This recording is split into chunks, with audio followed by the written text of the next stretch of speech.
अर्थसंकल्पीय अधिवेशनाचा आज शेवटचा दिवस. शेतकऱ्यांसह अनेक मुद्द्यांवरून विरोधक सरकारची कोंडी करण्याच्या तयारीत, तर सरकारही प्रत्युत्तराच्या तयारीत. खासदारकी गेल्यानंतर राहुल गांधी आज येणार पत्रकारांसमोर. सरकार विरोधात काय बोलणार याची उत्सुकता.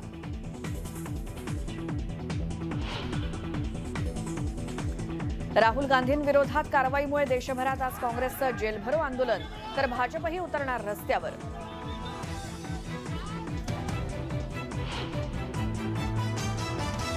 फेब्रुवारी महिन्यात पुण्यामध्ये तब्बल 14,284 घरांची विक्री. परवडणाऱ्या घरांकडे सर्वाधिक ओढा, तर मोठ्या घरांच्या विक्रीतही वाढ.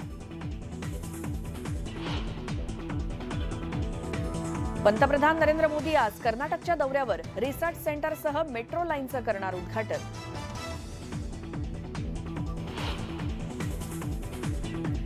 केंद्रीय कर्मचाऱ्यांच्या महागाई भत्ता आणि सवलती 4% वाढीला मंजुरी. मोदी सरकारची कर्मचारी आणि पेन्शनधारकांना मोठं गिफ्ट.